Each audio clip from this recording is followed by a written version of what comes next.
Imaginez que vous vous couchiez dans votre cabane et que, quelques secondes plus tard, quelque chose vous attrape le cou et vous traîne dans l'obscurité.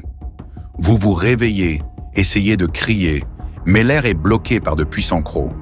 La dernière chose que vous voyez est les yeux froids et brillants du tueur avant qu'il ne disparaisse avec vous dans la jungle. Au début du XXe siècle, cette horreur est devenue une réalité pour des centaines d'habitants de la province indienne d'Almora. Le léopard panaréen est un nom qui fait encore frémir les historiens et les amoureux de la faune. Cette bête a tué plus de 400 personnes en pénétrant dans leur maison, en traînant les victimes directement des lits et en paniquant des villages entiers. Il n'était pas seulement un prédateur assoiffé de sang, il s'est transformé en un véritable démon de la nuit qui jouait avec les gens, les chassait comme si c'était sa proie préférée. Les années ont disparu, mais le léopard est resté insaisissable. Les meilleurs chasseurs ne pouvaient pas l'attraper et la peur parmi la population grandissait. Mais une fois sa trace a été prise par un homme dont le nom est maintenant connu de tous ceux qui s'intéressent à la faune, Jim Corbett, il a décidé de mettre fin à ce cauchemar une fois pour toutes. Comment un léopard ordinaire est-il devenu un mangeur impitoyable? Pourquoi préférait-il chasser les humains? Et comment un homme a-t-il réussi à vaincre un monstre qui est resté invulnérable pendant de nombreuses années?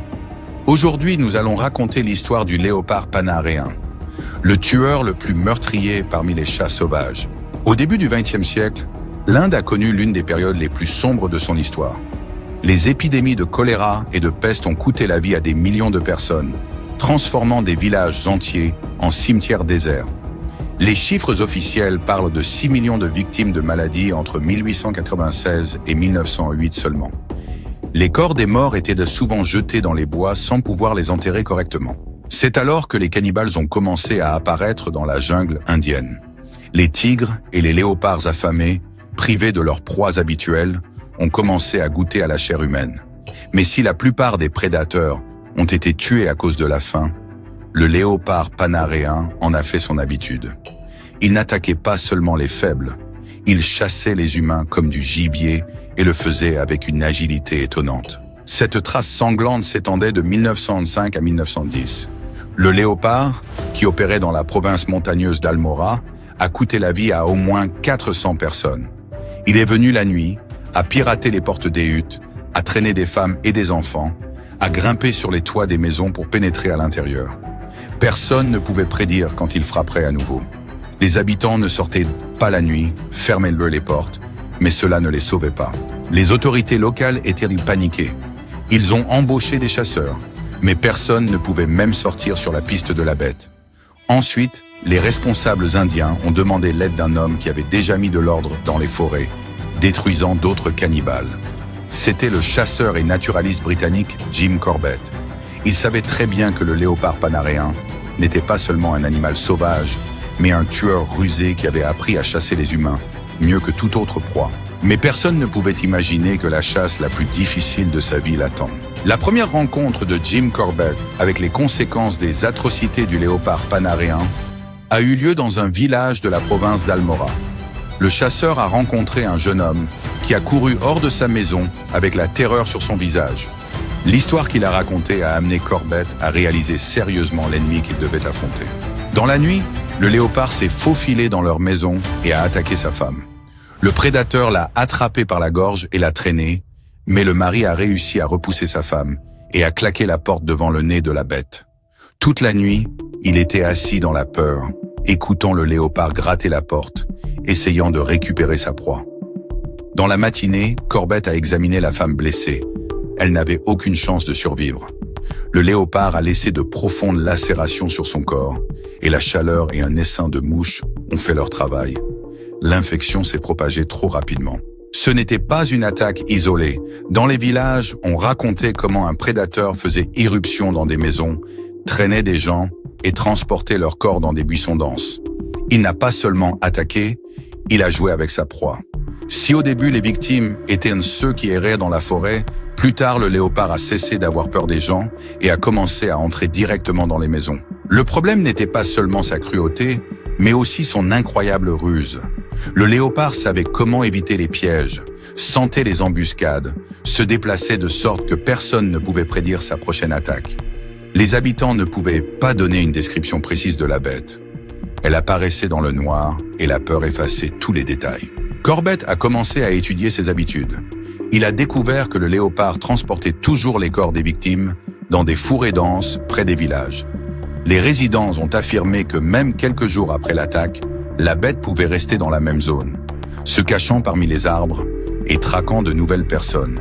Mais la question principale était restée ouverte. Pourquoi ce léopard est-il devenu cannibale? Les prédateurs normaux n'attaquent pas les humains s'ils ont le choix. Alors qu'est-ce qui l'a rendu ainsi? Corbett a suggéré que la cause réside dans l'épidémie de choléra. Les personnes affaiblies par la maladie devenaient des proies faciles, et les corps des morts jetés dans la jungle entraînaient le prédateur au goût de la chair humaine. C'était une théorie logique, mais plus tard, le chasseur s'est rendu compte qu'il avait tort. Au moment où Corbett est arrivé à Almora en septembre 1910, la situation dans la province était devenue critique. Les attaques de léopards se sont multipliées et la peur parmi les habitants a atteint son apogée. Contrairement aux autres cannibales, cette bête n'a pas choisi les sentiers forestiers isolés. Elle a attaqué directement dans les villages, a fait irruption dans les maisons, s'est frayé un chemin à travers les toits et parfois même a cassé les portes. Corbett savait qu'une simple embuscade dans les buissons ne fonctionnerait pas. Ce léopard était trop intelligent. Il était nécessaire d'étudier attentivement ses itinéraires, de comprendre la tactique de ses attaques et de construire un plan. Dans un premier temps, le chasseur a décidé de vérifier si le léopard vit toujours dans les endroits où il a été vu pour la dernière fois.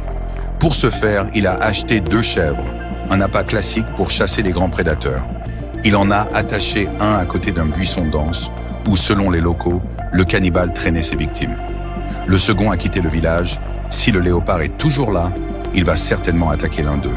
Le lendemain matin, Corbett a trouvé la confirmation de ses suppositions.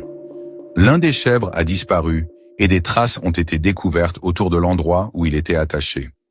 Le prédateur se cachait vraiment dans les buissons, mais l'attraper était toujours incroyablement difficile. La préparation de cette embuscade a pris encore quelques jours. Corbett a choisi un vieux chêne près de l'endroit où le léopard a attaqué pour la dernière fois. L'arbre était truffé, avec des branches pourries, mais il n'y avait tout simplement pas d'autres options. Il monta dessus et, avec l'aide des habitants, fixa des tiges de canne autour du tronc, ce qui devait empêcher le léopard de monter.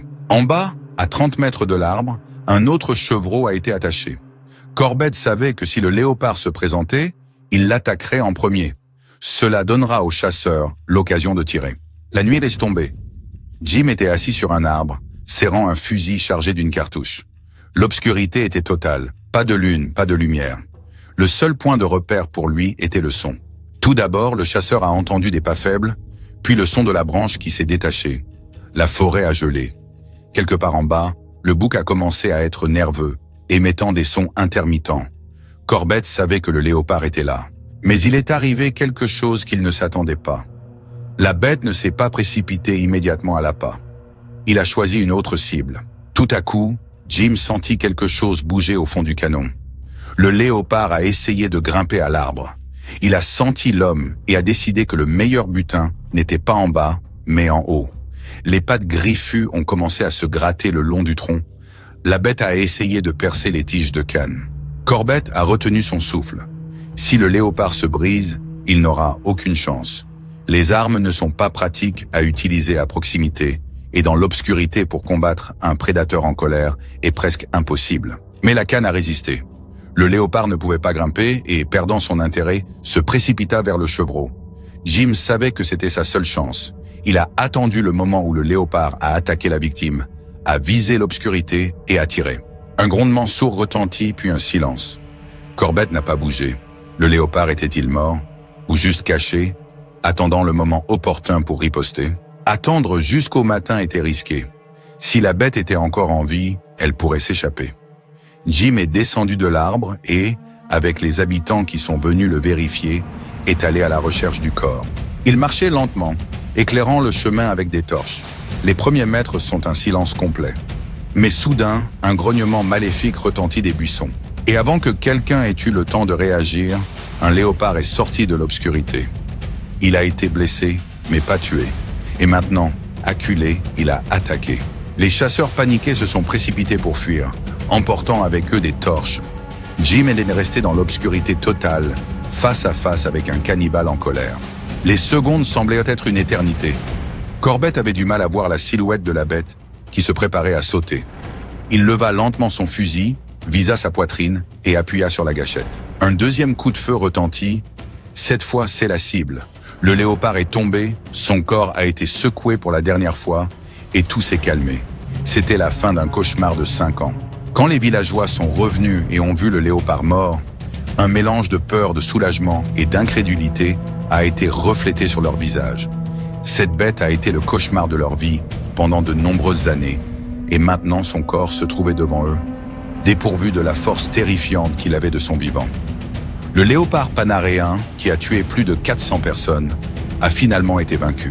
Corbett inspecta la carcasse et réalisa que toutes ces années, ses suppositions sur les raisons de la transformation du léopard en cannibale n'étaient qu'une partie de la vérité.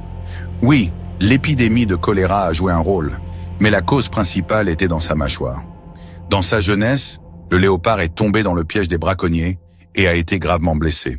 En raison des dommages, il ne pouvait plus chasser la proie habituelle et les gens se sont avérés être une solution facile pour lui. Cette chasse est devenue l'une des plus difficiles de la carrière de Corbett.